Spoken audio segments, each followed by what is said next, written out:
Welcome in, everybody. It is another episode of Scarves and Spikes. It is after Decision Day. We have made it through the entire regular season, and Atlanta United is set to play Columbus in the first round. And I was going to do like a bit when I first started off, but my children have moved some of my paraphernalia. But I had a yellow card. I was going to hold up a couple of them and write Almada's name on it.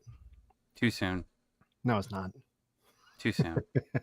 So, yeah. But how you doing, Tommy? Still recovering from the weekend. It was a long weekend in Cincinnati, but it was a great time. How was the stadium? How was the vibe and everything? It was beautiful. I went down there. I think the year after COVID was my first game back was against Cincinnati, and the crowd was still good at that point. Like they were almost sold out, and I think it was a weekday match from what I remember. But it was beautiful, and the crowd was into it. But this time you could tell the crowd's ready. They're hungry for more trophies. They had the supporter shield out there sitting out front. Yeah, I went to go try to take a picture of it, but there were just so many people around that they wouldn't let me near it. But yeah, it was. Especially not wearing that jersey. Yeah, right. You never won this. You can't touch this. Okay, but yeah, it was sold out. It was a sold out crowd. So good times.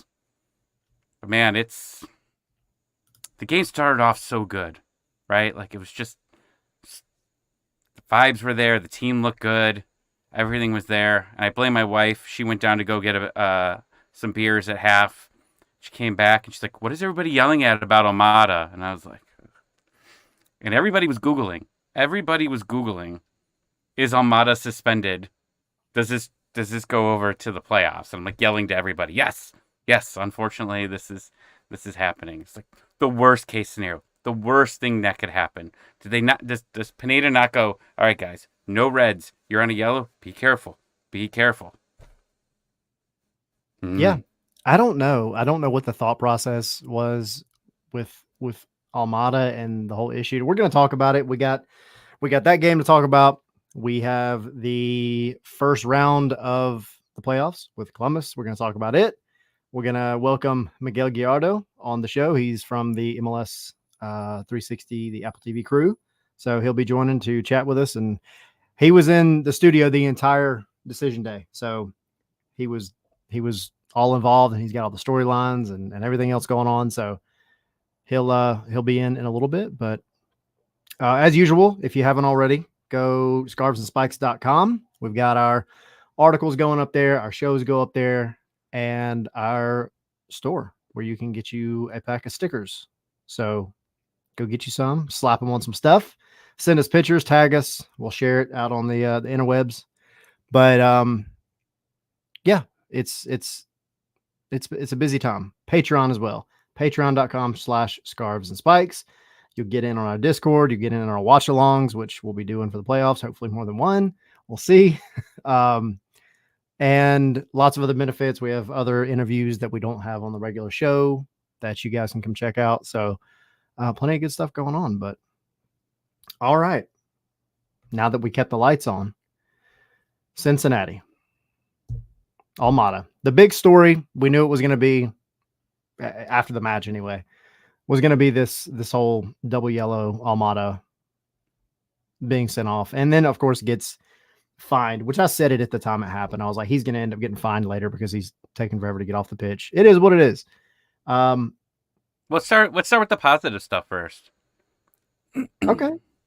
I mean, we're gonna get to the negative stuff. I guess we really can't. We should start with the positive. Let's right? start with the positive. This team looked hot to start. They did. They were attack hungry. You saw Saba demanding the ball. I mean, he's been doing it since he's come here. And there's a lot of times it seems like they ignore him on that side. He's calling for the ball, and they end up, pushing it back instead of moving forward.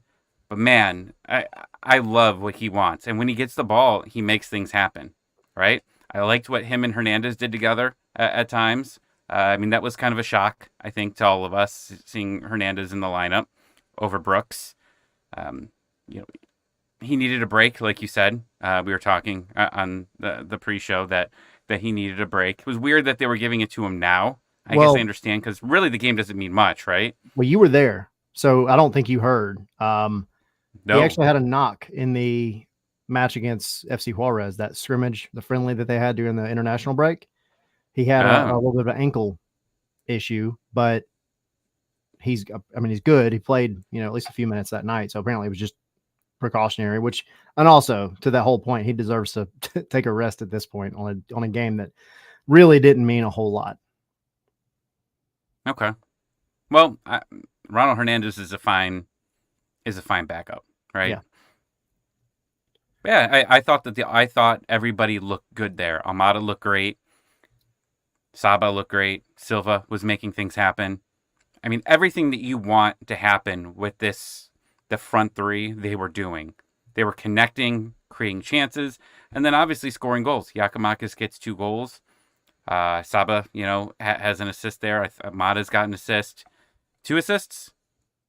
Yeah, I believe so. I'm about to pull up the stats now so we can kind of dive into them. But yeah, I think he got a hockey assist on one, the same one that Saba got his on. So, but yeah, I mean, everything was going fantastic. Now, defensively, it had its moments, right? yes.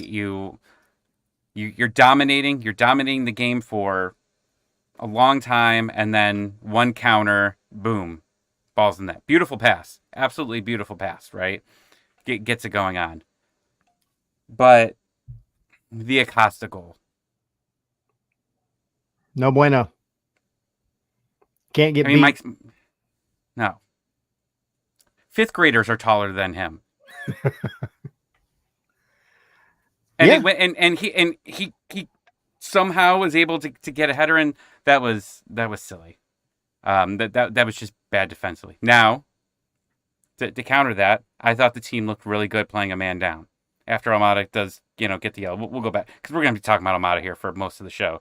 But after Almada goes out, I thought the team defensively compacted pretty well, stopped scoring chances, and were actually able to counter and get a few chances there, which I really didn't expect at that point. I thought once the yellow happened, this was going to be a 5-2 route. I thought it was over. Yeah. They were able to do it. I mean, they were able to play defensively, and you're going to need that, right? You're going to need that to come here in the next few games, right? Especially this game 1. But I liked what I saw while they had a man down. They definitely played well. I can't complain about anything except the double yellow. Yeah. And the Giakoumakis, I couldn't really see it from where I was, and I went and watched the replay. That foul looked hard on him. It should have been a red. It should. Studs up into the ankle. Didn't get the ball, at least from what I could tell. They wouldn't show the replay in the stadium. Of course not. They didn't. They were showing replays of everything else, but they would not show the yellow. Giakoumakis was pointing to the screen, trying to show it, and they wouldn't. And then he wouldn't get off the field either. I'm shocked he wasn't fined. I know. Maybe they knew he had a good reason for not leaving, and they're like, you know what, we're just not going to fine the guy. I mean, yeah, We because if screwed you up. if you clearly miss the red card and then you go and try to usher him off the field and he actually is hurt, that's not a good look, you know. So, No. but yeah, I mean, I agree. I think to me this match was very much like Jekyll and Hyde because you came out like you said. Atlanta came out offensively just on fire. They looked really good. They were creating really good chances. They had some really good opportunities, and then they bury one. Right, 12th minute, you get started earlier. You know, Saba with the assist, the actual main assist, and Yakimakis with the goal. And I think before I even go into any more of it, I think one of my bigger storylines out of this match that maybe went under the radar for most people was the Yakimakis and Matt Miazga battle. Because I mean, you're talking about what happened with that final foul before he was taken off. Since he came to Mercedes-Benz Stadium, Yako, he got handled pretty solidly by Miazga. He never looked comfortable. He never looked dangerous. He looked like Miazga was just really frustrating him. Physical guy, big guy, and it's a battle of two big guys, right? That's what you want. But Yako's got experience. He's got a lot of, I mean, so does Miazga, but Yako's got a lot of really good experience. Champions League, Golden Boot twice over, two different leagues. So I was curious to see how this matchup played out. And I feel like Yako completely flipped the script and got him. I feel like he really, really worked him over in this one. So to see him kind of adapt and evolve in that, 2 month almost gap that has gone since they last played, it was good to see. It was good to see him kind of check back over what happened, get maybe a little bit of Miazga's tendencies, and that was the red. What should have been the red was, to me, the ultimate culmination of just Yako upsetting Miazga and frustrating him most of the game. So because Yako, he could have had a hat trick easy. Um, yeah. So defensively though, you can't give up those goals. I haven't gone back and just watched over it a ton. I do feel like on that first goal, I feel like Brad could have come out and threw his body on the line and laid down on top of it, snagged it. But again, it's kind of here nor there. Um, you can't let balls like that come in from the wing.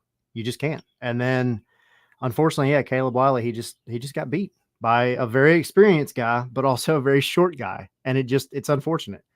Lucho he knows what he's doing, but you just can't physically get beat like that. Now, we tend to forget that Caleb is 18 years old. I'm not mad at Caleb because I also know Caleb's work ethic. He's going to turn around and he's going to see this and he's going to watch the film a million times and he's going to fix it. And it is what it is. I'm not worried about that. He is a professional, a very young professional. Not worried about him. Rather him do that, learn about it, figure it out now, than have that same thing happen in the playoffs. Agreed. So those are my quick hot takes, or not hot takes. It would be wild if Atlanta could get through this Columbus game, and then somehow end up facing Cincinnati again. The storylines there are would be interesting. Yeah. To go in there because now you're not creating a rivalry here, but the past couple of games have been chippy. Get it to a playoff series, or I mean, a one game obviously elimination, but get it to that one game elimination and see what happens. Yeah. All the pressure's on Cincinnati in these playoffs because it always is in any sport, right? The number one seed hardly ever wins the championship. And the NHL, the NBA, NFL, I don't know exactly, but like there's a curse. There's always a curse. And there's a supporters shield curse that's out there. I mean, So look all at the what happened pressure's with the on Red Bulls Cincinnati. in Yeah. 2018 when Atlanta won the Cup. Yeah. So yeah, I'm excited. I'm excited for the playoffs. I was down. I was down that night when I hopped on Spaces. The alcohol hit me, and the tears finally dried up. But I'm like, just this is not what you want. You would love to steal a game in Columbus. You will. Now, I'm going to the game. Obviously, I'm going to game 1. I probably won't make it to game 3 if we get there. But God, I've already suffered in a Columbus game this Yes, year. you have. The That was worst game miserable. of the season. We can't do this again. We can't. No. It's interesting because I feel like the team is much better prepared and totally different than that time. You also have the benefit of a lot of these players do still have that memory of getting just absolutely thwacked up in Columbus. But then also you have a recent match where it was probably not the goal fest I think a lot of people thought it was going to be when they met in the bins. I had that one going, a handful of goals either way. And you end up with a 1-1, barely a 1-1, but you end up with a 1-1 draw. And I think maybe that goes in Atlanta's favor a little bit because you have players that have a little bit of history with this team that are ready to go and fix the issue and fix the dropped points that they feel like they lost more recently, right? It's not an Orlando where you haven't played them in a while. Nobody really on this team is part of, besides Brad and Miles to a degree, part of that rivalry from, years ago when it was Atlanta, Orlando, and Joseph being the daddy and all that kind of stuff. Like that's not a thing. Philly, Columbus, and Cincinnati are three of the best teams in the league, and you have recent history with all of them in matches that had a lot of attitude to them. And I hate it because I do feel like you played a full half of soccer that both teams probably would have been okay with. I think Atlanta more so than Cincy, but Atlanta proved they could go out there, take the fight to Cincy away. That was one of the big things about the mentality that I talked with Gonzo about this past week when we were at the training ground was this away mentality because you're going to be away for the first match.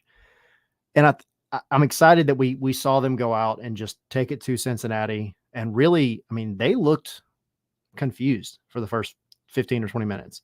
Of course, good team. They're going to fight back. They did. Then Atlanta mentality goes and gets a second one.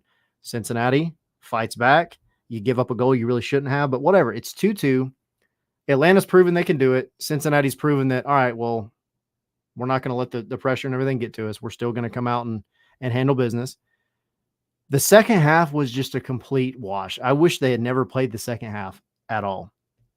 Great, like you said earlier, that even though when they went down a man, they still showed that they had the ability to close out a match and not give up another goal. And to your point earlier, they had a couple opportunities themselves.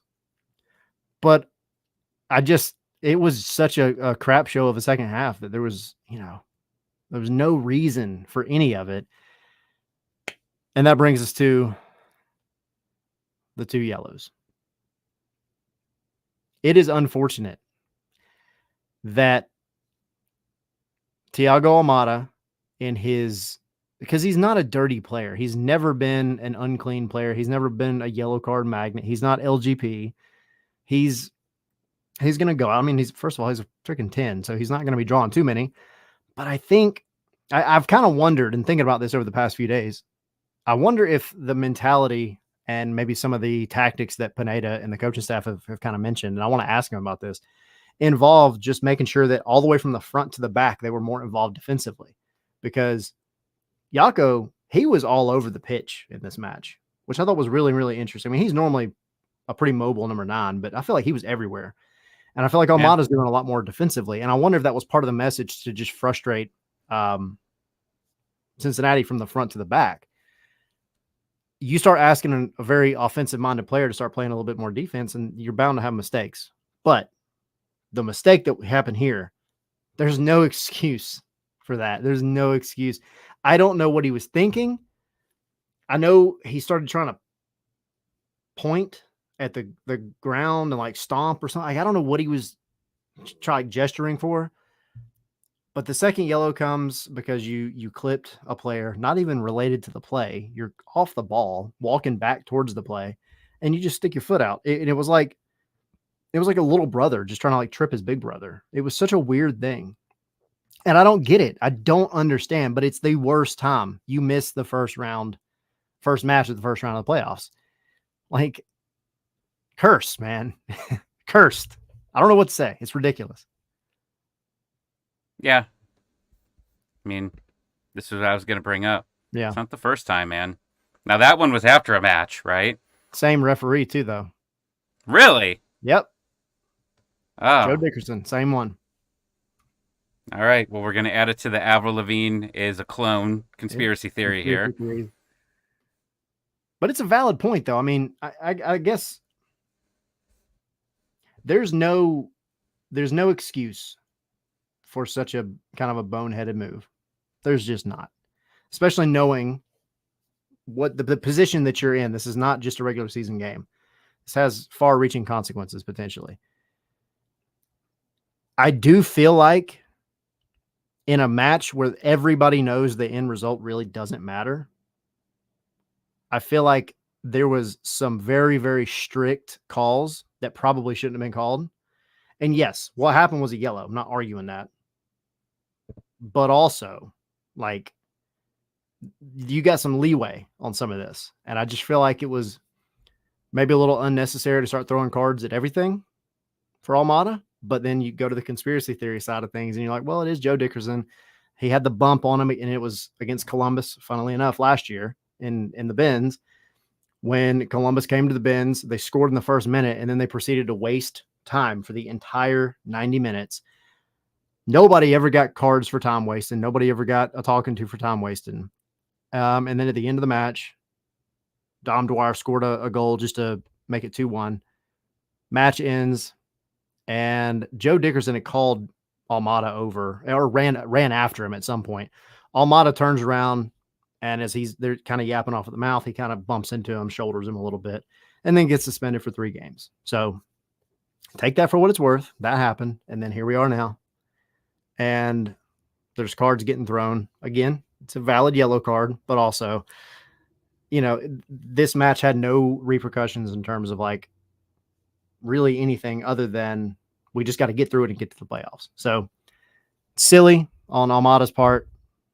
Kind of, I think, a little ridiculous on Joe Dickerson's part as well, but can't argue it. It is a yellow. It be what it be. Almada's got to do better. So I don't know. One of the things that I talked about on some of my articles this week on Dirty South Soccer and then on our website on scarfsandspikes.com. I think obviously Pineda's going to have options. The one thing that I don't see him doing in this match against Columbus is trying to go up there and sit back and hope for a 0-0 draw and penalties. That's not, first of all, it's not how his team is built. This team can't do Right. that. But 2, that's not Pineda. That's not his style of play. Thank God it's not a style of play, but I mean, sometimes He did do it once. I'll counter that Red Bulls game in Red Bull Stadium. Yeah, that's true. They needed points, right? They were chasing the playoffs and they needed it, and no, that's exactly what they did. Now you have a different team. This team can't hold. I don't think they really play for 0-0. I don't think they can actually do it. Now you showed with 10 men though, that is a benefit. Like if losing Almada showed you anything, it's that you can go and you're not parking the bus. Cause I mean, I'm gonna tell you right now, had the whistle not blown, that goal for Cincinnati was coming because it was getting real dicey in the box. But you showed that you can bend a lot, and they never broke. So with a full even 11v11, I think there's something to say there that at least they have a little bit of confidence in the back of their mind that, all right, if we gotta just dig deep and hold this one out, we can do it. It ain't gonna be easy, but we can do it. Just go use the tools that you have in your toolbox to go and score the goals that you can score and make it out of there. And then make Columbus come back home to the bins and beat them at the bins, because that's also been a struggle. We kind of forgot about that. Like Columbus has actually been really good at the bins, which is unfortunate. But it's still not an easy place to play in. I would much rather make them come to the bins knowing good and well that if they lose, they're going home than try to make it to a game 3. Yeah. 5 Takes asking, should they have subbed Almada out after the first yellow? He says no. Nice seeing you, sir. Ran into Yeah, him good. at a few bars, and they sat we were sitting next to each other at the game. No, I mean he's not a dirty player, so you don't expect that. Now if Yakamakis, let's just say that things got dicey early with him, right? I would have potentially have questioned that and said, you know what, Yakamakis has his history with this team, right? And he gets frustrated very easily. We thought he was going to get a red card in that game, right? Yeah.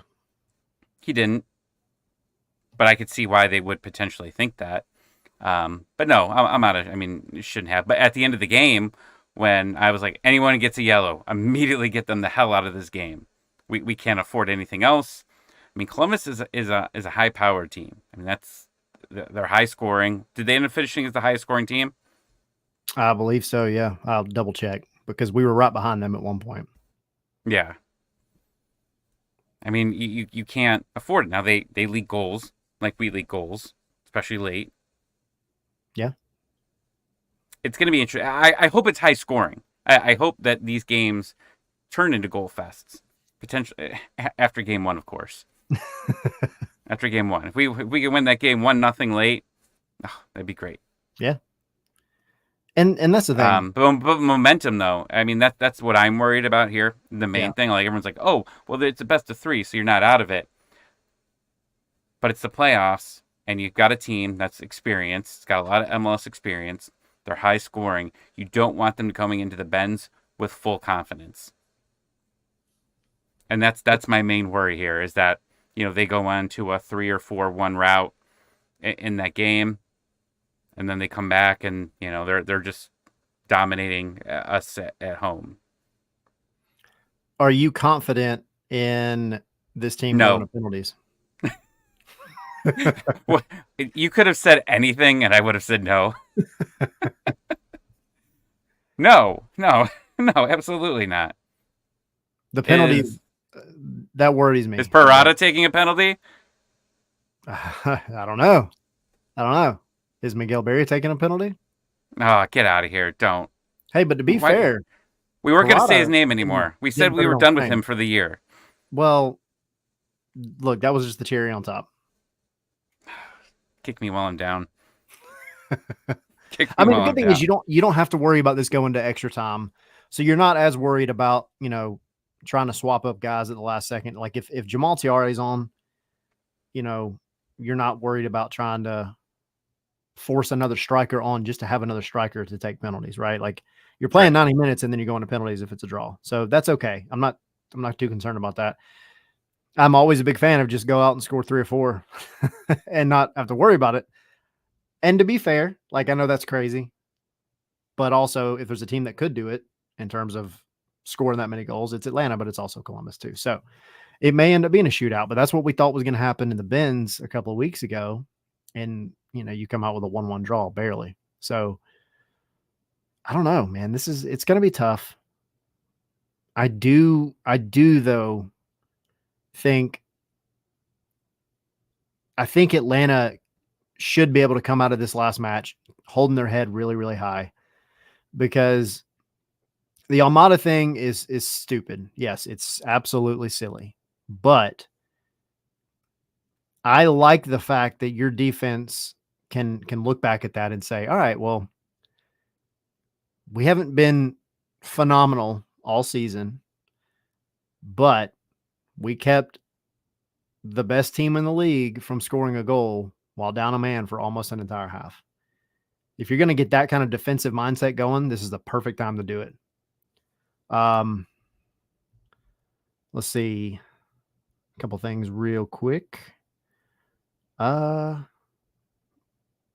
Bruno's saying, "Are you more impressed that Almada got a red or Yako not getting a yellow for 3 games straight?" I've been thinking about that. Ooh. I've been waiting for that yellow for Yako to come. How he made it through these past 3 or 4 matches without one has blown my mind. Good to But see him get 2 goals, though. yeah, I mean, we had the Atlanta United TV people on, and I mean, they were talking about it before they came out with us. Like, he's a very streaky player, right? Like, if he gets hot, he's hot, and he was there. I mean, he had a great game overall. Scores 2 goals. I mean, the momentum's there, and the video they posted, like, a lot of people were a little upset, but when Yakamakis, he talked about being on this team and supportive, and then he just says, "I love this team." I expletive Come love on, this team. yeah, no, no, no, no, no. What Atlanta United needs to do is right before that that game starts, just post the unedited version, get people running through walls. Yep. That's what they need. Yeah. I see no problem with that. I also see no problem with them putting that on the Halo board. Once they come back for game 2, throw it up on the Halo board right when they get done with We Ready, right before that whistle blows. I want to hear Yako through the binge just go, I love this team. I'm here for it. I would love to see it. Let's see. Tipet Mage, you might want to clarify this. I said, if I can click it. Do you feel that changes the tactic of when we push up Goose? I'm sure this was related to part of the conversation we were having a minute ago, but if you can, just reply back in the comment so we can know exactly what the context is and absolutely will answer it. So, and we will get to it probably in a little bit as soon as we get done with our guests. So, waiting in the background to give him a minute to get ready. I don't want to just dive in and throw him in. So he's giving me the good sign. So, with that being said, this is a perfect time to transition. We have a guy who was all up in decision day for MLS Apple TV, and he is here to chat with us about decision day and the playoffs and everything else. It is Miguel Gallardo. How are you doing? Fellas, how are you? Hey, Good to be here. I'm excited to talk to you guys about Decision Day and Atlanta and everything. It's this is what we in the biz call party time. Have you gotten any sleep since that day? You know what, man? Every time I go to the studio, it's tough because, as you guys know, we do the post game show, the wrap up show, and we have to wait for the Western Conference matches to finish. So we start the show at 12:45 a.m. sometimes. So yeah, it's tough. But listen, when you're enjoying what you're doing, working with really cool people, time goes by a little bit faster. Yeah. do they feed you well? They do, man. They do. This weekend they had, they feed you as you get there, and then at some point, and then 9 o'clock, 8 o'clock, in between shows, they'll bring some pizza or whatever the guys want. And there was some cookies this last time, so I can't complain. Oh, Not bad, not bad. There you go. So, just real quick, just kind of let everybody know, tell everybody who may or may not be familiar with you, Sure. just kind of your background, history, and who you are. Yeah, man. So obviously, I played professionally for about 10 years. I started my career in Mexico with Tigres, a little bit there. Then I moved to the States with my family, and I played for USL teams, Austin Aztecs, Orlando City. I played there for a long time. I played for the Jackson Armada for a couple of years, and then altogether probably about 10, 11 years. Um, and then my wife, my wife told me, "Hey, I'm pregnant." so, Okay. I have two-step kids that, my wife cannot travel with me, and I was in the process of hopping up with another team back then. But I just felt like I needed to be home for her and our kids and my daughter who was going to be born in 2017. And I got an opportunity to hop on the broadcast for Orlando City. Um, just kind of came out of nowhere, and little by little, just kind of started climbing up and getting more reps and understanding the business a little bit more, feeling more comfortable. I love the league. I've been covering it for a long time, and so it's been a really cool journey. And then obviously with the transition of the TV rights with Apple TV, I had the chance to work with them. They offered me a chance to be one of the match analysts, and I've been doing some studio work as well. And it's just been an awesome experience, just traveling around the country, covering different teams, getting to see different stadiums, different atmospheres, and just really getting into the nitty gritty of the league and understanding how things work, and just being really excited about the future of the league. Apple is a massive company, and they're serious about the investment, obviously, and I just can't wait to see what MLS is going to look like in the near future. We've made massive steps in the last few years. I just feel like every 2 or 3 years, there's like generational changes, and that happens when there's a lot of room to grow, of course. But it's just been really cool to see all the happenings, all the soccer specific stadiums, all the teams coming in with like big investments and big ambitions. Obviously, Atlanta United winning the cup right as they entered, and then setting the bar high for new franchises that are coming in. FC Cincinnati just finally now starting to be successful. But they had 3 or 4 terrible years, and you could sort of expect that because it's so difficult to put together a team and understand the league. But then teams like Atlanta United ruined that because it's like, wait a minute, those guys did it right away. Why can we do it right away? And then you got the LAFCs who also obviously right off the bat they start to be really good teams. And then now Seattle, St. Louis. So and listen, the growth has been incredible. The investment has been massive, and now with Apple behind them, I just can't wait to see what it's going to look like in the next few years. So this was only step one of Apple, because I think they, right at the beginning of the season, there wasn't a lot of information out there, right? And then, a couple weeks before the season, they announced, all the broadcasters who's working, and then they made a point to constantly say, like, this is only step one. So if this is only step one, I'm excited to see what step two is. And I feel like maybe we even got to step two, even when Messi came, felt like there was a little bit more content pushed out there when he came in, and that's obviously a big help. And then, money started flying everywhere when Messi came in. And Yeah. so next season, I'm curious how this all changes. How do they make it? For us, I think everybody talks about is, do they change the schedule, right? Like, do they spread things out a little bit more so you can watch more games? That's what I'm mostly interested to see for the future. Definitely. Well, like what I can tell you is that they're paying attention to everything. Um, I think step one was to get this thing up and running. As you guys know, this was kind of out of the blue, and I don't know that there was a lot going on, in conversations before this happened. I think you guys, as well as I, thought it was going to go a different route. So it was a massive operation that they had to put together last minute. So you got to give them a ton of credit just for being able to get it up and running with the limited amount of time that they had. Now, that being said, of course, just like everything, there's a lot of things that I think they're looking at to see what they can do better.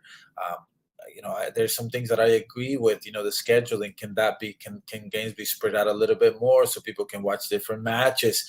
But then you have to think about convenience wise, right? Just because I'm like they call them a sickos, and I want to watch games at 4, at 7, at 9, and at 11, doesn't mean that somebody who wants to watch their team at a prime time, they may only be interested in watching their team. So they have to balance everything. They have to cater to the vast majority, and then try to kind of check all the boxes that they need to check. But what I can tell you is that they're constantly looking for ways to get better, and that's happened throughout the season with some of the things that our shows and our broadcast have happened. They just kind of little by little make tweaks here and there, but I do think that they want to find consistency, and I just don't know how much you can make big changes on the run. But I can guarantee you that there will be some adjustments. How big they are, I don't know. But I know that they have their little black book writing down notes, you know what I mean? Just taking notes, taking surveys, and just figuring out what works best for everybody. It was even cool, for the Atlanta Miami game. They moved it to 4 o'clock, right? Because it was a big game, and Messi playing in Atlanta. Well, you were hoping that Messi was going to play in Atlanta, and it never ended up happening. But I like that. I like that they kind of like the NFL does it where they flex games. Like I like that they flexed it into a different time to get it to be the attention of the league. Yeah, absolutely. I think, listen, I think we're all on the same page, right? We want, Apple wants as many eyes on the screen as possible.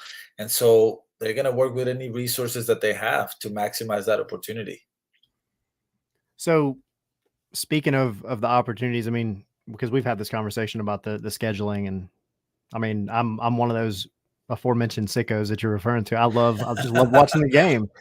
I'm in a little bit of a position, obviously, where it's not as easy because I am at the bins for the home games and covering the team in the press box. And then by the time I get home, I can catch, the tail end of like the West Coast games. That's it, Yeah.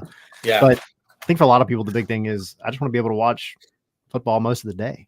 Yeah. So, but decision day was that more or less that kind of day, where you had a lot going on. So you were there in the studio the whole day. Just take us through kind of some of the storylines, some of the things you noticed, some of the exciting moments?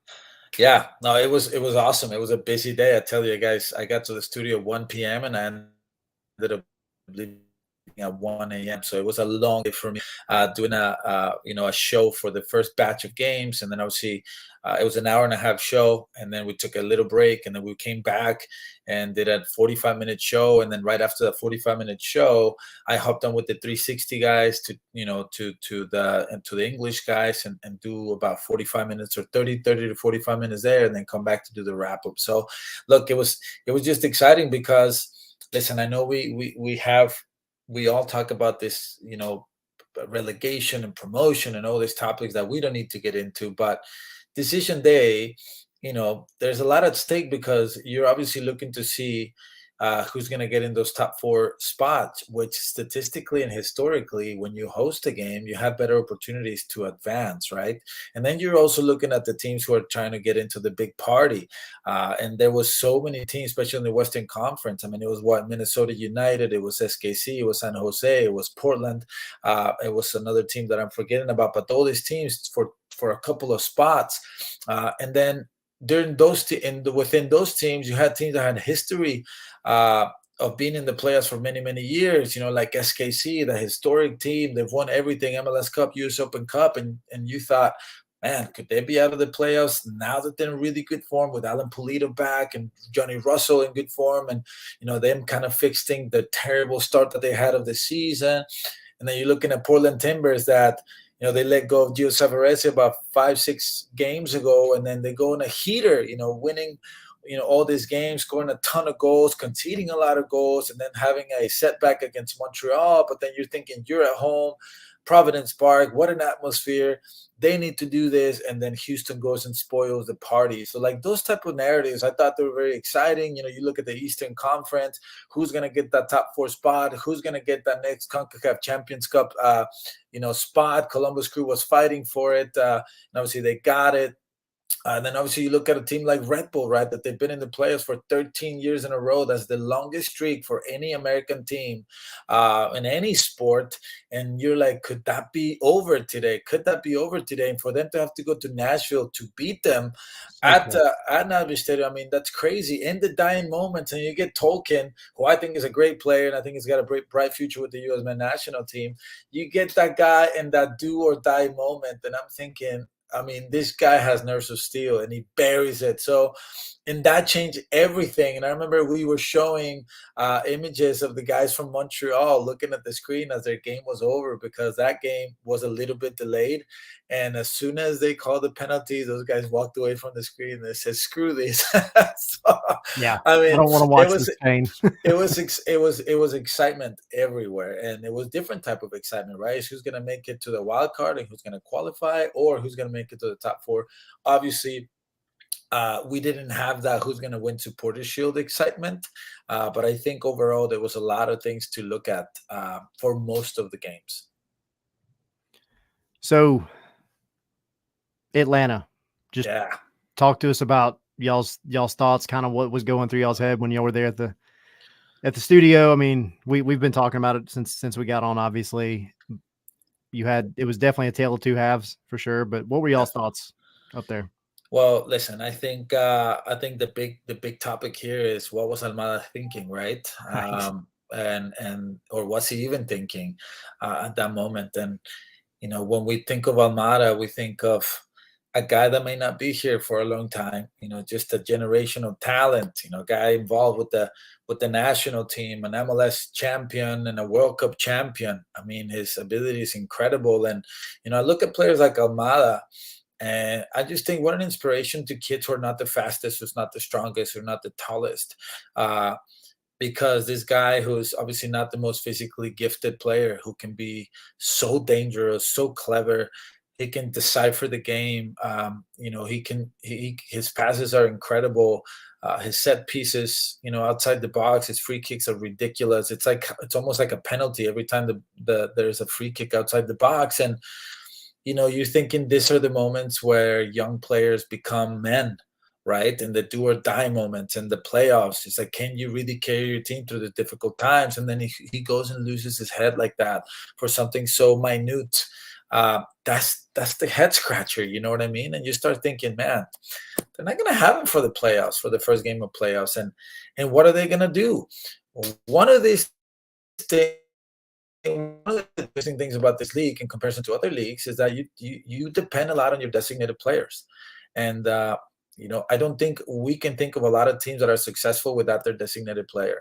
And the one thing I always look at when when teams are having a tough time, I look at what's going on with their designated players, and you'll always find the answer, right? You look at SKC having that terrible start, 10 games. Well, what happened? Polito was hurt, right? You look at LA Galaxy, terrible time. Well, Chicharito was out, and a few other players to add to Chicharito. Ricky Puig out. I mean, think of any team that struggles, and you think something happened to their DP, or they completely missed it on the DP, on the front office, right? So, listen, I think Atlanta United is a team that I enjoy watching because they like to play.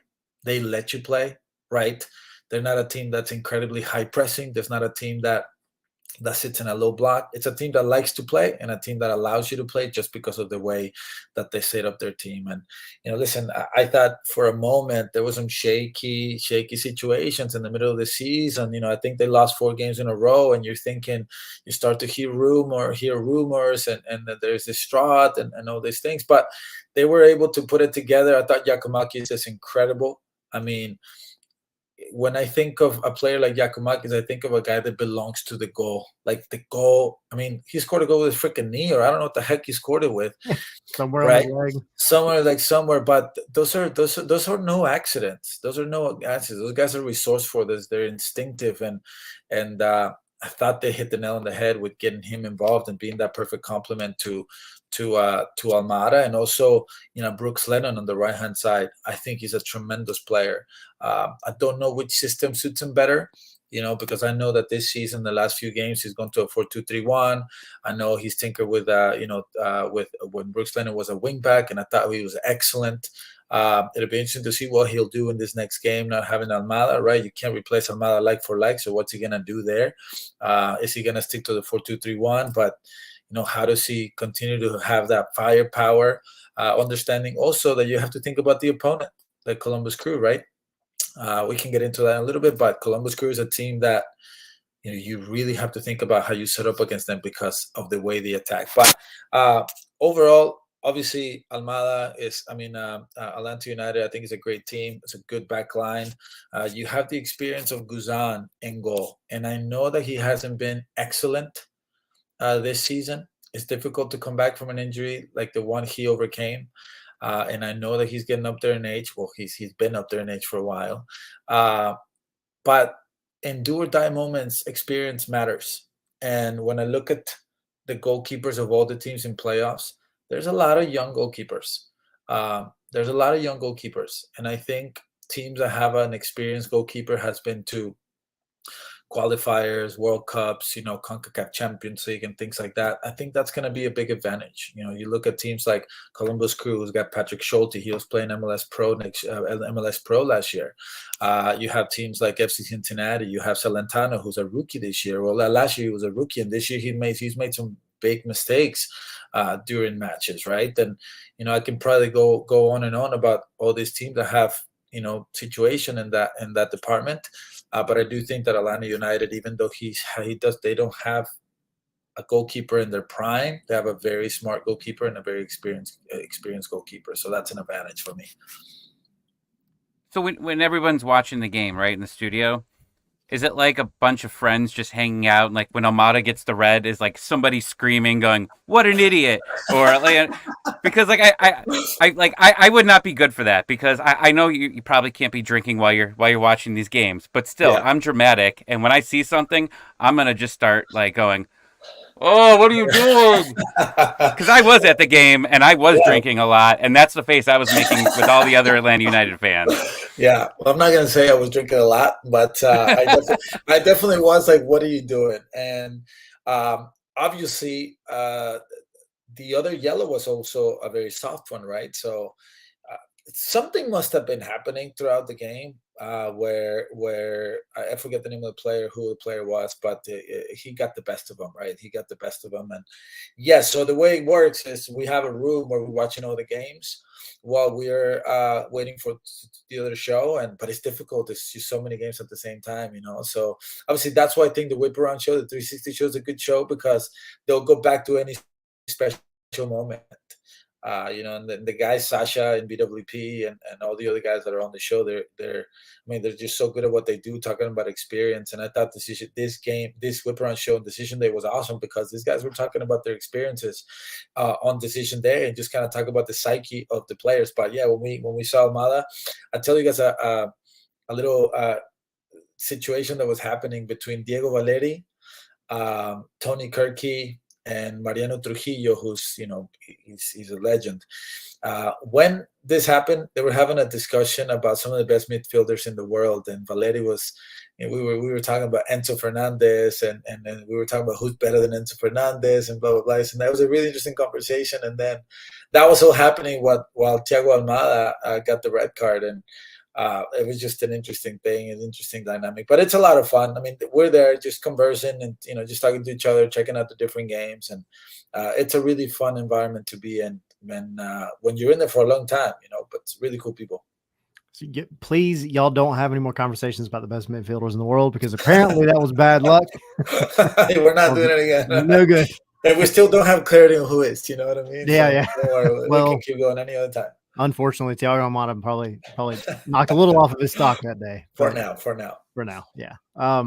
So speaking of BWP, you mentioned him. I got to give you credit because we actually had him on recently a couple of weeks ago as well, and he obviously Red Bulls player, and Atlanta Red Bulls had a very big thing going on for a while, and then of course you from Orlando. So I got to give you a quick shout for being the Orlando guy to come on the Atlanta broadcast, man.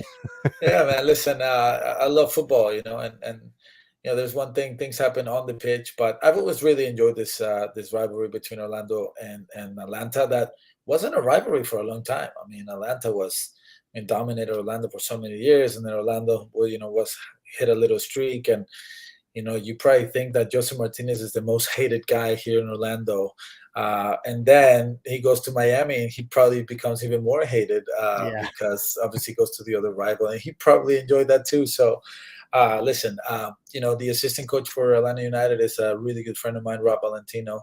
Okay. Is a guy that I think the world of. I mean, just a tremendous human being. Is a guy that I played with many years, and I tell you, he's been there through all the coaching changes, and it doesn't surprise me because obviously he knows the game, and he's been around the game for a long time. He's probably learned from some of the best that haven't had success at Atlanta United. But Rob Valentino's quality as a person is just second to none, and I'm not surprised that he's been there for such a long time and is such a legend there. We don't get to talk to Rob much. I mean, we're at the training ground and all, but obviously it's Pineda that you're talking to. It's the players you're talking to. Yeah. He was fun to play with, and we had the media game a couple months ago. That was fun. Tell him to come on the show. Tell him to come on. Yeah, you guys tell him. You guys see him more than I do. I wish I saw him more. But no, he's a great guy. He's as passionate as it gets, and I'm sure that every single coach that has been there has found a lot of value in him. Yeah. So we're gonna put you in the coach's chair right now.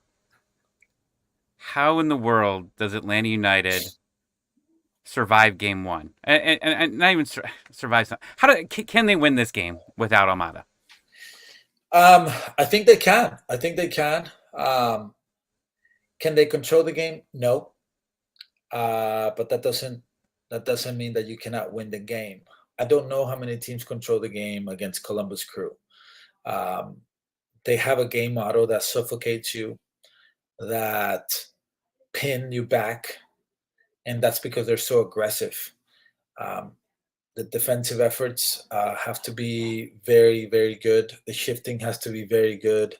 The midfield has to be very strong. Communication has to be very strong. The center backs have to make sure that they are referencing Cucho Hernandez at all times, and then you got Rossi, and then you got Matan. There's a lot of rotation between those guys. And then when you think you have it all uh, covered and everybody reference, you get Moreira free because nobody can mark him, and he'll penetrate through the middle and go in there like it's in his house, about to go watch a movie, and nobody can stop him. Now, there's a downside to that. And I think that Columbus Crew plays some of the most exciting, fun soccer in the league, but they live on the edge, man. They live on the edge, and it's just a matter of time. And I tell you, I called their game, the very first game of the season. They played against Philadelphia Union on opening day at Subaru Park, and they dominated the game. First 20 minutes, 30 minutes, they scored first actually. But I kept telling my play-by-play, it's just a matter of time.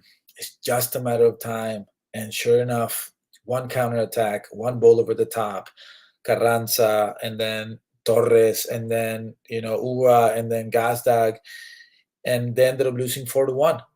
Now, I think one of the biggest acquisitions for them this year was bringing Camacho from Montreal back, because that was Wilfred Nancy's guy when he was at Montreal.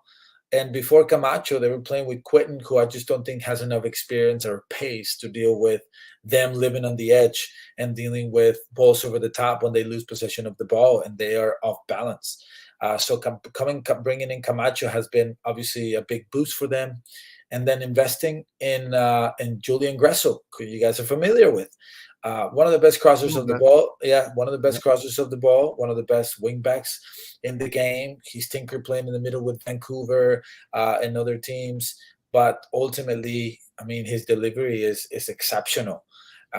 It was Farsi who was playing on that side before Gressel joined the team. But what I'm saying to you is that Wilfred Nancy has carefully handpicked the pieces to come and play in his system. Now, the downside, I think, to Columbus Crew is that they only play one way and one way only. Yeah. Today they're going to play, in a different formation. One of the interesting things about Wilfred Nancy is that I recognize a lot of patterns in the final third, which is contrary to most coaches who focus a lot on how they build out of the back and how they penetrate and how they progress the ball. And then in the final third, it's more let you players who get top dollars do what they do. But with the Columbus Crew, I recognize patterns. I recognize similarities. And I do think that Wilfred Nancy spends a ton of time working on the final third through automatic plays, through sequences, through patterns of play and things like that. I think if teams are able to recognize those patterns, recognize those situations, they can be neutralized and then hit in the counterattack with balls over the top in different ways. So to answer your question, I do think that Atlanta has an opportunity, because I do think that Thiago Almada is a very good player in the counterattack as well. But I would prioritize defensive solidity for this game, especially because you guys are on the road on the first one, correct? Yes. Unfortunately. And right, on the road on the first one. So now the interesting thing is, what's that middle going to look like? Is it gonna be Rosero? Is it going to be Sosa? Is it going to be Mayumba? Is it going to be? I mean, who's it going to be? Now, is it going to change? Is it going to go through a 3-man back system to kind of use the players that he's got out wide to maybe get out, kind of match the formation, mirror the formation of the Columbus Crew. And then obviously with Giacomakis, ability, in crosses and everything like that, is that something that he wants to do? You guys obviously have Ozzy Alonso, who hasn't been, necessarily a protagonist this year, but the dude's got experience. Yep. He knows how to organize. He knows how to organize the team. Do you put him in the pivot and then put 2 players on top of him that he can kind of help, navigate and make sure that they're dealing with the rotations when Cucho drops. Matan in those spaces is very, very good. I think he's hit a tremendous evolution this year, because he wasn't very productive last year. What is that going to look like? But these players have been playing the 4-2-3, 4-2-3-1 for so many games. I just don't think that you can just change formations, because formations also change functionality. Right. And it's not just, hey, today we'll set up in this formation. No, there's roles. The roles change. Unless you just want to go to a 3-man back system and then just completely drop and being a low block and hit, and then hit him on the counter. That's different.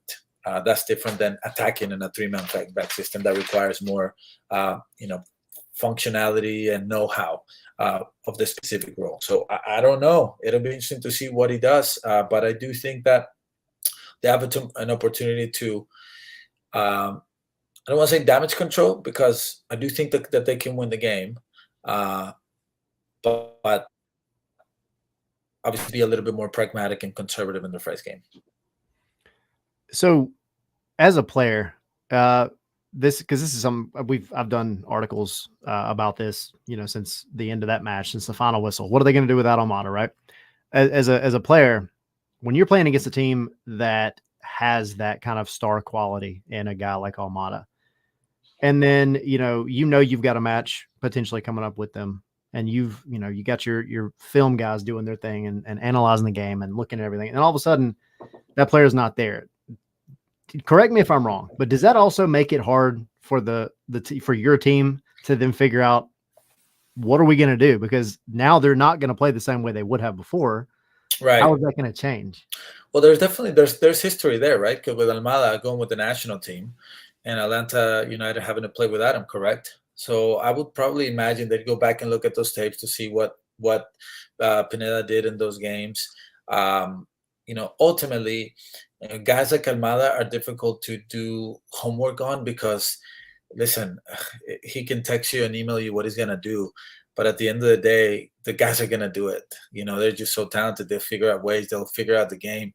I don't know if the homework becomes more complicated for Columbus Crew. I do think that they're probably in a good spot knowing that one of the best players in the league is not available for the first one. The more I hear you talk about this, one of the questions we've had all season is Pineda going to be here next season? I think it's a question, right? Like, it's when we're doing bad, Pineda in or Pineda out. But, you know what? We made the playoffs now. It's Pineda in. But he's been eliminated, in the Open Cup first round. Leagues Cup, eliminated, doesn't have a win in it. Now, you look at this. If he can make the right decisions, right? And he could steal this win on the road.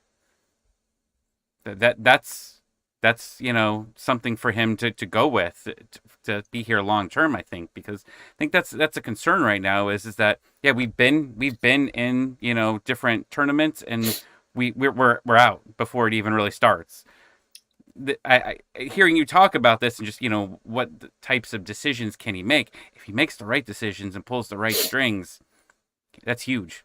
Yeah, no doubt. I mean, obviously, the players have a lot to do with it as well, right? Because the coach can make the tactical sound decision, and then if the players crumble, if the players don't perform at the level that they have been performing, or what the coach knows that they can deliver, then you start to ask questions, right? Because I am certain that Pineda is not going to ask a player to do something they haven't done, right? He's not going to ask a player to do something that he's not capable of. He can't get water out of the desert. That's the reality. It would be naive to think that Pineda, hey, let me put Sosa as the 10 and Mayumba and Ozzy behind him, and Sosa do Almada's work. I mean, that's just insane. So I just think that obviously decisions on what he chooses is very important. And look, the reality is that Atlanta United is, and I said it with all due respect, spoiled, right? The expectation has been high since the first whistle, since the first season. And winning is very difficult. Winning is hard. There's a lot of teams that want to win. There's a lot of investment now, more than there ever was. And teams have, good coaches and good players. And, some teams have better luck with injuries and stuff like that. Atlanta United is one of the biggest clubs in Major League Soccer, and the expectation is higher than other teams. So to hear you guys say, hey, we've made the playoffs, but so what? I mean, that's because you guys are used to, since the first year, at winning championships, right? I would argue that there's a lot of other teams that's like, hey, we made playoffs. That's fantastic. So your mentality and expectation is based based upon what Atlanta United has delivered in the past. And they haven't been shy about spending money. I mean, look at the managers that they brought in. I mean, Tata Martino, Heinz, De Boer. I mean, we can go down the list. These are big, big investments. And none of those guys has worked out except for Tata Martino, right? It's a difficult one. I would be very naive to make an opinion about, hey, if you guys don't make it past the first round, then Pineda has to go. You'd have to look at so many different things that have happened. How involved is he with the players that they sign? You know what I mean?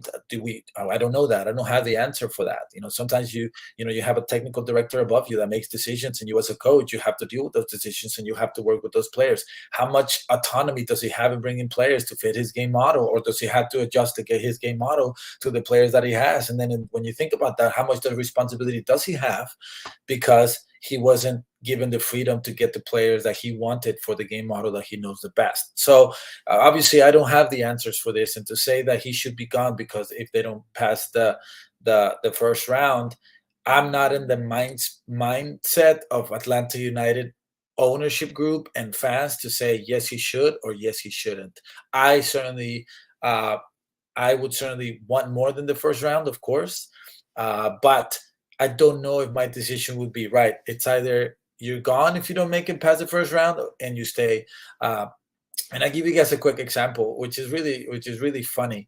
Like, obviously, I'm Mexican. I follow Liga MX a lot, and it's crazy for me to think that one game could change everything for a coach, right? Oh man, he lost 4 in the trot, but then if he doesn't win that one, he's going to get done and he's going to be fired. Well, if he wins it, what makes you think that things are going to get better? He lost 4 in a row. Like, what does that change? Or could that change? Could that winning that game be the catalyst to something better, right? The formula finally hit. But then you have to think, who did they beat? Did they beat a bad team? Did they beat a good team? Just so many things. And it's just so difficult to really put your hand on what works and what doesn't. I think there's a lot of, you have to rely on data. You have to take a really hard look at what's happened over the season, like how many injuries to top players did they have? You know what I mean? Did the top players that were meant to perform, did they perform?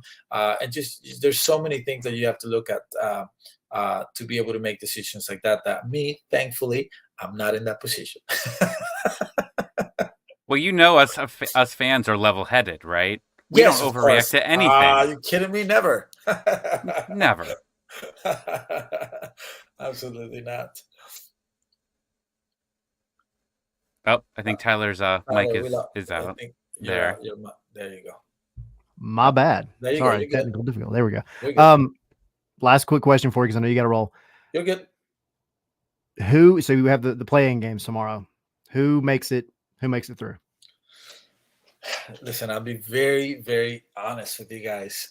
I think that it's just one single game, right?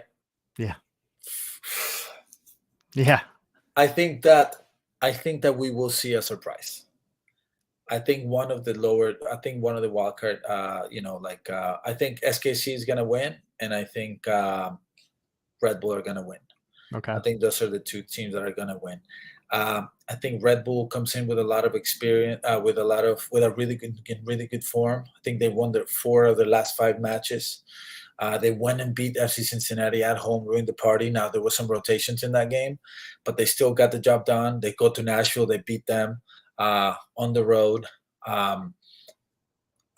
They don't have a lot of firepower, obviously, with Vinzier just not being the player that they expected him to be.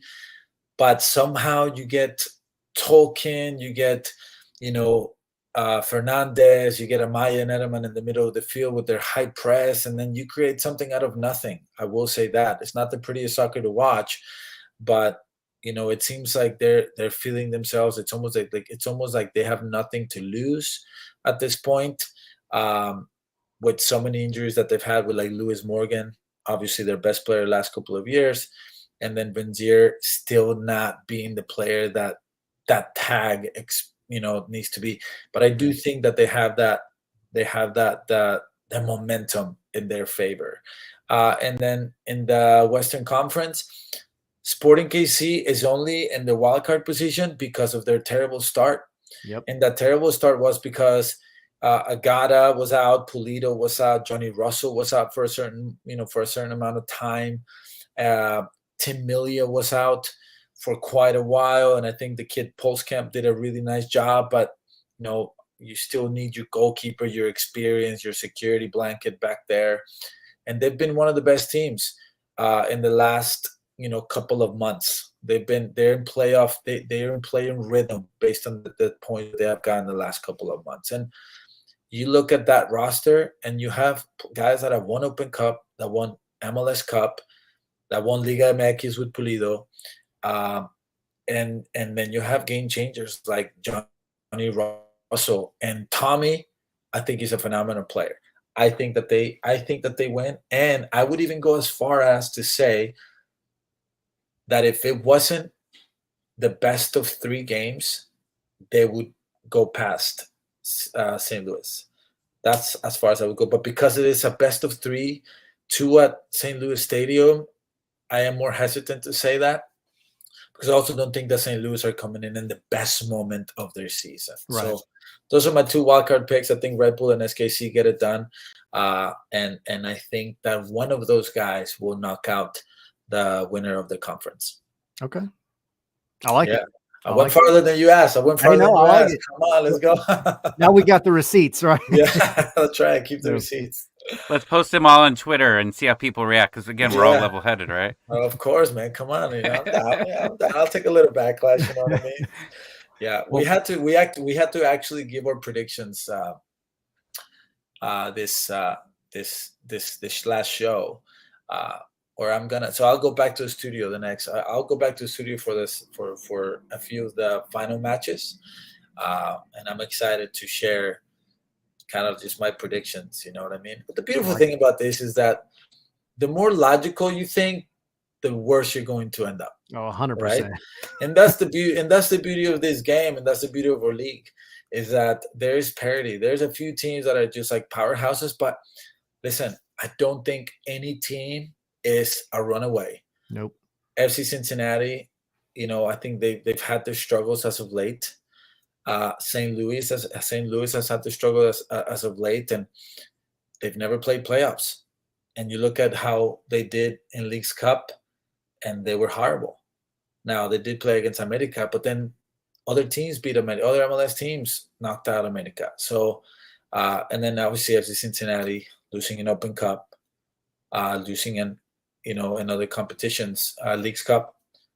I don't think that there is any runaway. So anybody that says, "Hey, it's going to be St. Louis versus Cincinnati," I would not be so sure about that. Yeah. But who the heck knows? It's definitely in any given Sunday kind of mindset for sure. Anybody can do it. So I think once you get past that playing round, then it's like anybody's game. Oh, 100%. 100%. Yes, For sir. sure. Well, cool. Miguel, we appreciate you coming on, man. It was a good time. Yeah. Of course, guys. I really appreciate you guys. Best of luck. Say hello to Rob Valentino if you see him. I will. And best of luck the rest of the season. Appreciate it. You're welcome back anytime, man. See you guys. Miguel, are you picking? Wait. Are you picking Atlanta or Columbus? I gotta go, guys. I gotta go. Yeah. You're gonna Mom, meatloaf, Mom, meatloaf. The meatloaf. You don't have to answer. I see it in your eyes. I won't. Almada, what are you doing? Almada, Right? what are you doing? Screaming the same thing at the walls and the ceiling, the sky, and everything else, man. Come on, guys. All right. Let's have this conversation after next week. Yep. Have a good one. All right. See ya. Appreciate it. See ya. I knew he wasn't going to answer the question, but I know his answer too. I mean, to be fair, it's a tall task that is ahead of Atlanta right now. So many people are like, what team do you want to play? Nobody said Columbus. Nobody. Right. But here we are. I did, just because I wanted to go to another game. Well, that's true. You're the one Atlanta United fan, I think, that was like, yeah, let's play Columbus. Hey, Tyler, I have another guest that we should probably bring on. Okay. Surprise me. It's Miguel's mom with the meatloaf. Did she bring the meatloaf? Awesome. She's bringing the meatloaf. Or Oh, we could bring in Sydney. That'll work too. Sydney, I hope you have meatloaf. Or Hot Pockets. Well, Hot Pockets. Hot Pockets. You're muted. Hot pocket. I'm just gonna keep going this until you fix your technical difficulties.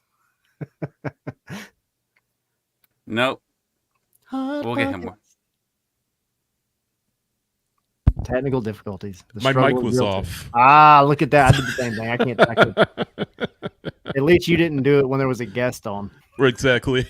Yeah, I know. Rookie mistake. Amateur mistake right there. Real quick, bro, I Just got to kidding. bring this up because this is where my mom went when you first said that, Tommy.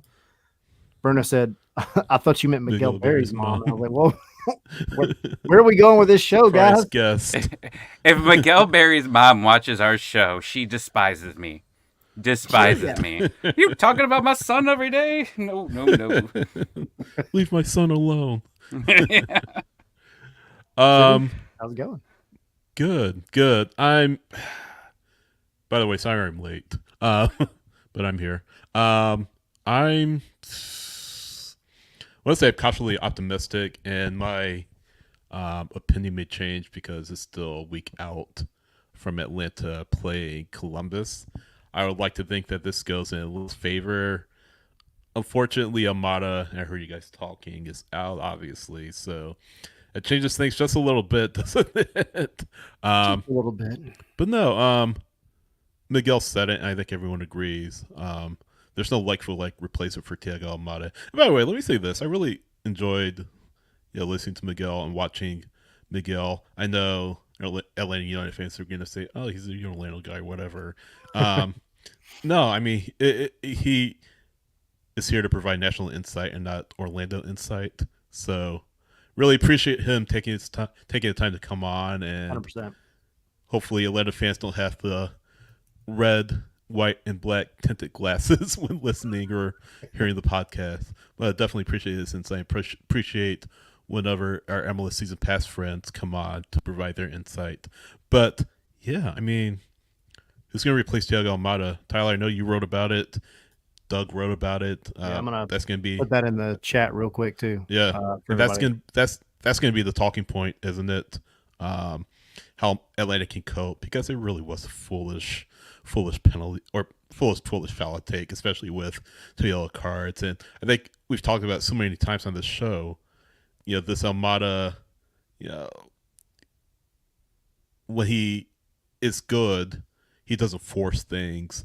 When he's not good, and he's been a step off his form, unfortunately. I mean, he's still as good a player as there is in MLS. But the problem I see with him is we don't see it game in and game out. Cucho is a player that can dominate. LAFC Bwanga is a player that can dominate. Their number 10. Say it again. Acosta is a player that can dominate. We see that with Almada, several times. But that being said, we don't see it enough in big games, I should say. So, unfortunately, he's gone for game 1. We're going to need to see that MVP style Almada in game 2, and if necessary, game 3.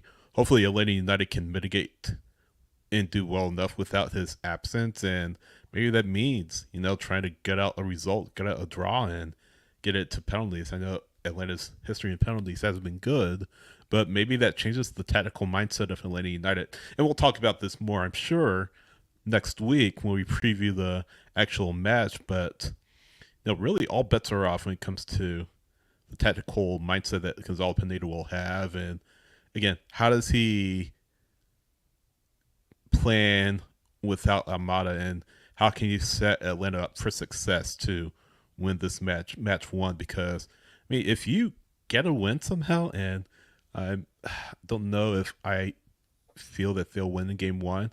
If you do it somehow in penalties or in 90 minutes, I feel like it will be in penalties if they do win.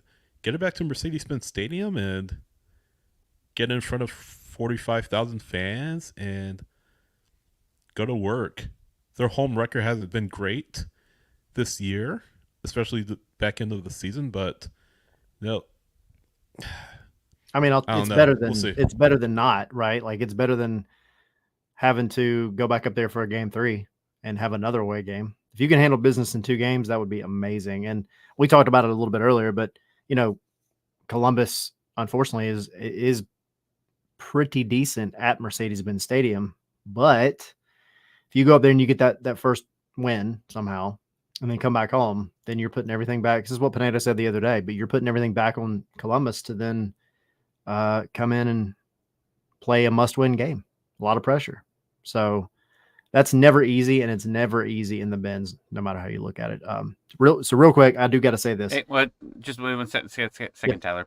Take a second. It's getting colder up here. Like it's 70s here. It's we got like a weird weak summer. I've looked at it, at least here in Cleveland, which is a 2-hour drive. It says it's going to be 40 with possible snow. Now, it doesn't say snow for next week, but it's still going to be in the low 40s. It's only going to get colder. So by the time you get to game 3, if you get there, and you're coming back, to Columbus, I'll take a Minnesota snow game from 2017. I'll take that all day. Give me that. No Classico. Yeah. What you got?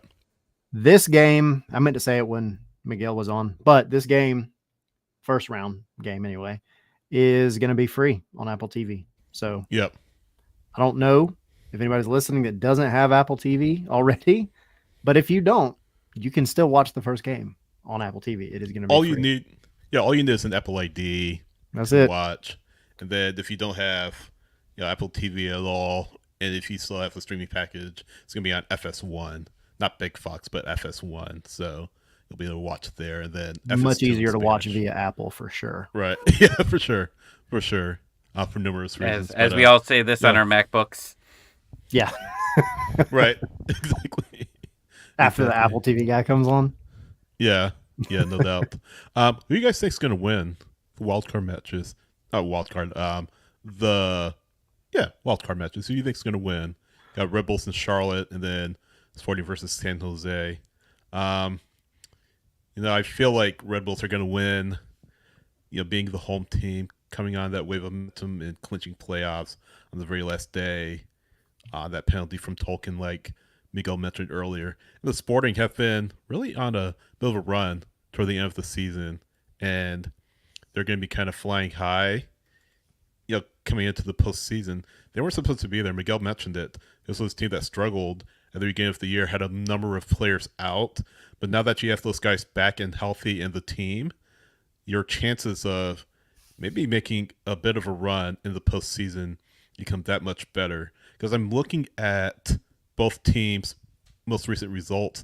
San Jose, their last win at MLS was September 16th. Since then, they lost to Portland and played to 4 straight 1-1 draws, which is really something. And then when you look at Sporting Kansas City are in a much better way. They won their final 2 matches. That being said, they got blown up by St. Louis, who St. Louis is, they're obviously the class of the West, but Miguel mentioned St. Louis is maybe a little bit weaker than they were earlier in the season, but they got blown up by St. Louis, but then beat a 10-man RSL team on the road, and then at home beat Minnesota to clinch a playoff spot. So I feel like they're in a much better position, much better spot than San Jose are. So yeah, Red Bulls, San Jose, Red Bulls, Sporting KC are my picks. What do you guys think? Do these count towards our? No. Why not? Atlanta games count. Whatever. Everybody, just to update the scoreboard, Sydney and I both said 2-2. So congratulations, Sydney's on the board. He waited to the last regular game of the season to get on it. But prediction challenge: Tommy 3, Tyler and Sydney 1. And please, Sydney, get the next game right. I want Tyler in last. We need to relegate him. We'll get Henry in here for the prediction challenge next season. It'll be glorious. I'm coming back in 2025, though. I don't know what you're talking about.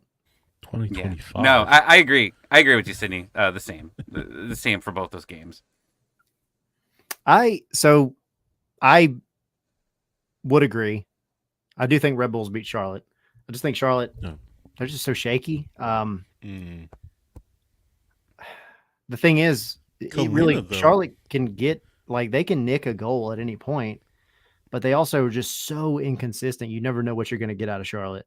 Red Bulls, they're not going to go and score a ton of goals. but they're going to press you like crazy. And I just don't think Charlotte is steady enough on the ball to not be able to, handle what Red Bulls do. So to me, that one's the easier of the two to decide. I'll go Red Bulls. The other one, I know recent form says SKC, but my heart says not SKC. I think that team has something that they can pull out in the playoffs in a do or die type of game, and I think they're gonna do it. You're wrong. San Jose, it is. We'll see. We'll see. But that being said, well, Tommy, what you got?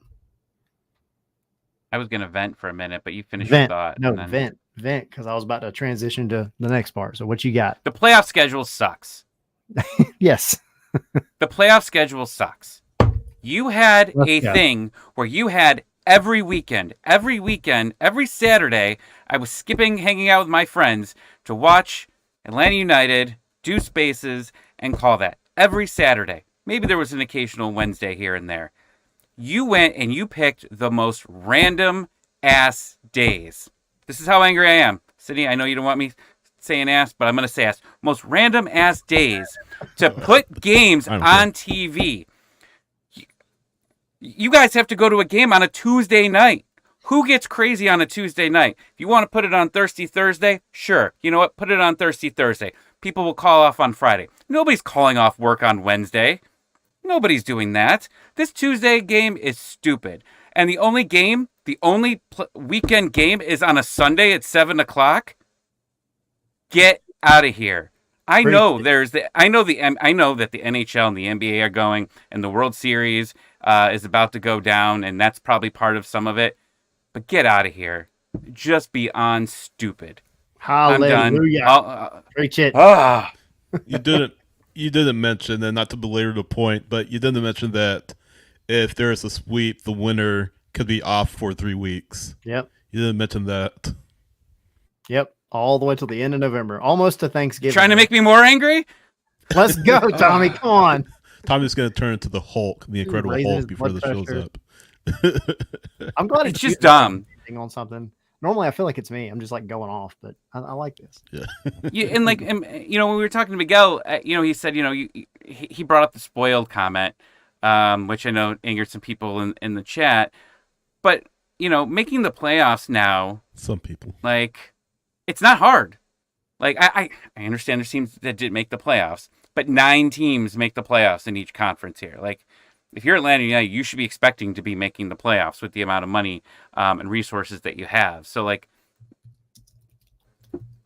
don't know. There was a rumor, and maybe it was Mike Conti or Jason that I think said it a while ago. Rumors that it was going to be Saturday, and kind of spread it out a little bit. And then Sydney, to your point, there wasn't going to be as long of a break, I think, and if you ended up doing that way. You would have spread it out to at least to the end of that weekend, the following weekend. But this is just picking random days on there, and you want your stadiums filled, right? And some cities it's not gonna be as hard. But I was talking to someone, one of my Terminus friends, and he said, it's gonna be hard for me to make it on time to get down to Atlanta. And park, and if you want to go drink before and have fun, and then get into the game, that's not. He's just going to be running into the game to be able to make it. Come on, man, you got to be better than that. Yeah, it's ridiculous, and I just think you got kids as well. That's another one. Kids that are going to be, they can't stay up, right? Not for that kickoff, and then have to get up to go to school in the morning. You talked about work. There's just, I don't know. It was really weird days. And even beyond that, it's not just the days that were picked. It's how long you waited to let everybody know. I have a pretty free job. And in terms of when I can make my schedule, and even it was kind of hard for me. I'm trying to figure out what am I going to do for the schedule for that first, or, maybe only home game. It's crap. I don't like it. So it was 24 hours, right? It was about 24 hours they released it? Yeah, or was roughly. it Monday? Something Yeah, like that. I mean the NHL usually is around, either that morning or that afternoon or something like that from there. Yeah, you would like to think that MLS makes some changes in 2024 based on the feedback that they get from 2023. So, yeah, Send him my rant. Yeah, Miguel, if you're Well, still watching, he said that MLS listens to us. Just send him this link. Have him watch it. right, Stupid ass Listen to schedule. Tommy's rant. exactly. I really Tyler, quick what else you got? got something. Bruno was asking about, because it is the extended playoff schedule. It's weird because most of the time the league ends kind of mid-November. I mean, depending on how far it goes, but you've got until December 9th. How cold St. Louis or Cincinnati during that time? That's a good point. Yeah, that's a good point. It's Midwest. Winters are, no joke. So, well, I pulled it up. I pulled up the actual stats because I was curious. December 9th, the average for both cities, the low is 30 and the high is 45. Nice. So take that for what it's worth. I mean, at least MLS it's Cup not in the snow. Yeah, mid-teens or anything, but it's still chilly. But it is. Whatever. Get off my lawn, MLS. Right. So yeah, I have no more rants. Tommy ranted for me, I guess. This is the perfect time then, because let's see, today's Tuesday. Our first game is on Wednesday, so our show is going to be different next week. But preliminary predictions for this first match. What do you got? Well, I feel like we should wait until I got to read your article. I haven't read it. I'm going to be honest. I'm a bad friend. I haven't read your article yet. Well, I don't even want to think about replacing Almada. It's just like when I read this article, it's going to make me more upset than I am now. And I'm already upset. Like my watch just said my heart rate's up. So I don't want to get more. But like, let me get to like tomorrow or Thursday, and then I'll read your article and be like, okay, here's how we're going to replace Almada. Because right now I'm just like, we're not replacing Almada. We're going to lose. It's the end of the world. But your article will make me feel better, but I'm just not ready for it yet. I want to be upset for a little bit longer. It'll make you feel better. It'll give you hope, I think. I guess. Hopefully. Yeah. Yeah. Probably hit pause on the predictions. I'm not ready to. No, we're predicting. I'm not ready yet. We're predicting something. My overreaction is we lose 3-1. That's my overreaction right now. Does it Columbus turn into is through, a monsoon up in Columbus like it typically does when Atlanta plays there? Predict that. Yeah, Columbus is going to be through. That's my quick prediction. Check back next week to see if my mind is changed then, but that's just my TLDR. I like it. I want my weather predictions. Dang it. Come on, meteorologists. Is it going to rain and pour? Are they going to be playing? It's always going to rain. It's going to rain. It always rains. Miserable. That's cold. Yeah, it's always gross. Possibly snowing. Yeah. Okay. But I'm going. I'm going to go. I'm going to go for game one. Yeah. Tommy will be there covering it, I believe, right? That's the plan. That's the plan anyway. So, all right. I think that's all we've got. Make sure you guys check out scarvesandspikes.com. That is where the article that Tommy has not read and will go read, hopefully, as soon as we get done here. He has homework now. Yes. But no, scarvesandspikes.com. That's also where you can access our shop. Go buy yourself some stickers, get them sent to your house, and then slap them on some stuff and send us some pictures and post it on the internet. All over the interwebs. Put it on the Falcon. Someone get it on the Falcon. Yeah, there you go. And then Patreon. So if you can manage to get on the Falcon and get a picture and not get arrested away, yeah, right. More power to you. We did not tell you to do it. Yeah. But if you do it, we want a picture. Right. But watch along. We will be doing a watch along. Sydney and Tyler will be on it. Maybe I'll hop on at half, and we'll be reverse roles. It'll be really weird. And I'll have Doug by me probably, so I could get Doug to be a special guest on it. There we go. I like it. We'll talk about Fall Out Boy. It'll be great. Make sure you bring up the cherry on top, Pentatonics. Oh, I hate Pentatonics. Oh, what are you doing? Does he hate Pentatonics? Oh, he hates Pentatonics. All right.